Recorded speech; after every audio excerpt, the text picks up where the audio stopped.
गौराहा प्रखंड क्षेत्र के अमोलवा बलुआ गांव का छात्र नेता सुधांशु राठौड़ ने राजधानी में छात्र संघ के चुनाव में परचम लहराया है। पटना विश्वविद्यालय छात्र संघ चुनाव में सुधांशु राठौड़ ने फैकल्टी ऑफ साइंस से काउंसलर के पद पर निर्दलीय जीत हासिल किया है। छात्र नेता सुधांशु को पीजी काउंसलर के पद पर 70% वोट से जीत हासिल की है। जीत के बाद पहली बार घर पहुंचने पर इनके समर्थक और मित्रों ने जमकर स्वागत किया है। छात्र नेता सुधांशु राठौड़ ने पत्रकारों से बातचीत में बताया है कि छात्र छात्राओं की समस्याओं को दूर करने का हर संभव प्रयास किया जाएगा ताकि इस चंपारण के छात्र पठन पाठन में आगे बढ़ सके।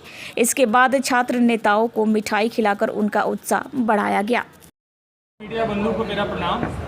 चंपारण से पहले बार अभी इतिहास रहा है कि यहाँ से कोई बच्चा पटना यूनिवर्सिटी में नामांकन लिया और पढ़ाई किया और वहाँ से छात्र संघ चुनाव में भी दमदार दो तरह अलग अलग दलों के बावजूद भी हमने निर्दलीय चुनाव फाइट किया और चुनाव जीता भी। सबसे पहले मेरा भी सपना था कि पटना विश्वविद्यालय जो जैसा विश्वविद्यालय में हम लोग मिडिल फैमिली से आते हैं, यहाँ का बच्चा का एडमिशन हो जाए, ये भी बहुत बड़ा सपना होता है। तो पटना साइंस कॉलेज अपने आप में एक इतिहास रहा है और वहाँ पे जाने के मुझे लगता है कि मैं अपनी पीढ़ी का पहला छात्र हूँ जो उस विश्वविद्यालय में नामांकन लिया हूँ।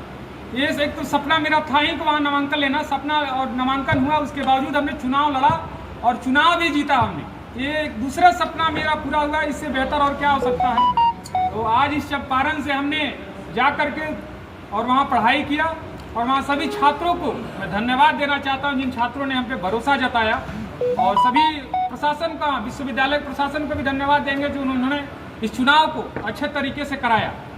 सबसे पहले आज हम लोग का प्रेस वार्ता होने का मेन कारण यही था, जिस प्रकार से छात्रों का, यहाँ के छात्र नहीं जा पाते हैं, आगे पढ़ाई नहीं हो पाती है, तो हम लोग अगर चुनाव जीते हैं तो बहुत लोगों को उम्मीद भी जगी है ताकि आने वाले जो ग्रामीण से छात्र हैं वो भी पटना विश्वविद्यालय जैसे विश्वविद्यालय में नामांकन लें और पढ़ाई करें। शिक्षा हमारा अधिकार है।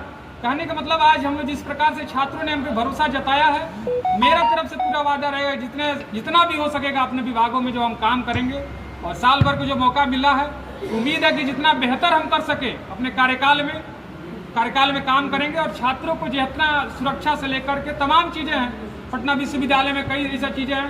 पहले तो पीजी में जो एंट्रेंस खत्म हो गया, जिससे कि गांव के बच्चे जो सीयूटी एग्जाम देकर के पीजी में नामांकन लेना चाहते हैं वो नहीं हो पाता है।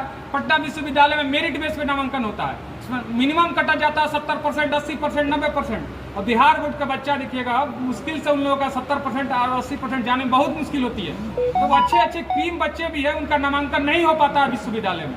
तो हमारी मांग भी रहेगी, हम आए हैं, हम लोग जीते हैं चुनाव, तो पहले हम लोग जाएंगे, कल हम लोग का शपथ ग्रहण भी है। तो हम लोग का पहला मांग जो रहेगा, कि एग्जाम एंट्रेंस बेस पे कराया जाए ताकि ग्रामीण से जो बच्चे आते हैं उनको भी नामांकन लेने का पटना विश्वविद्यालय जैसे विश्वविद्यालय में मौका मिले। दूसरा क्या है कि वहाँ के विश्वविद्यालय जो बंद पड़े हैं, जो तमाम हॉस्टल जो बंद पड़े हैं, वो हॉस्टल को खुलवाया जाए ताकि हॉस्टल जो है छात्रों के लिए ही है। तमाम जो गाँव से जो छात्र जाते हैं उनके लिए रहने के लिए जो हॉस्टल बना पड़ा है, उतना लाखों रुपये उसमें लगा है लेकिन अभी तक बंद पड़ा है, तो उनको खुलवाने का भी मांग हमारा दूसरा तरीके से रहेगा। तीसरा क्या है कि वहाँ का लाइब्रेरी जो है, लाइब्रेरी अच्छे तरीके से जो नहीं चल रही है, उसके लिए भी हम लोग आंदोलन करेंगे। कल VC से भी मिलेंगे, कल शपथ ग्रहण के बाद जरूरत पड़ी तो राज्यपाल महोदय से भी मुलाकात करेंगे कि ताकि ये चीज़ें भी लाइब्रेरी में जो है बच्चों के लिए जो बंद पड़ा है उसको भी खुलवाया जाए, ताकि जो नई किताब की जो एडिशन की किताबें हैं उसमें रखवाया जाए, ताकि जो गरीब परिवार से जो बच्चे आते हैं, जो कंपटीशन की तैयारी करना चाहते हैं, उनको पुस्तक लेने की नहीं हो पाती घर से, उनके लिए भी व्यवस्था वहाँ कराया जाए ताकि बैठकर लाइब्रेरी में तैयारी कर सके। ये तमाम चीज़ें हैं और इस चंपारण की धरती ने मुझे बहुत प्रेम दिया है, इसके लिए धन्यवाद देते हैं। यहाँ के सभी गार्जियन, सभी लोगों का मेरा धन्यवाद देते हैं जिन्होंने हम पे आशीर्वाद निरंतर बनाए रखा। हर तरीके से तन मन और धन से सभी का आशीर्वाद मेरे ऊपर रहा।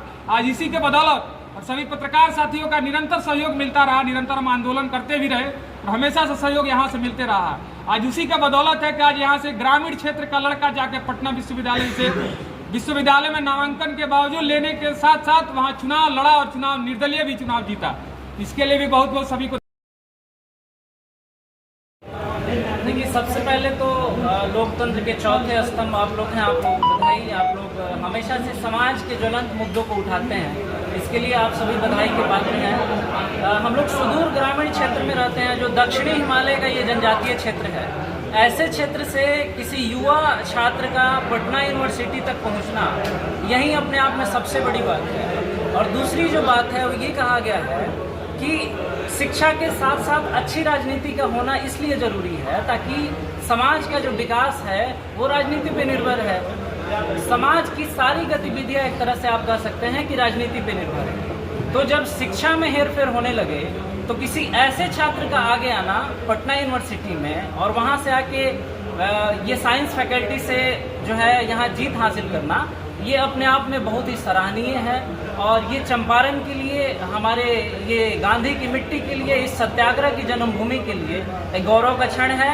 ये बधाई के पात्र हैं और हम तो ये चाहेंगे कि आने वाले क्षेत्र में भी ये सक्रिय राजनीति में रहें और अपने गतिविधियों को आगे बढ़ाते हुए जो है समाज के ऐसे ही विकास दिशा को तय करें।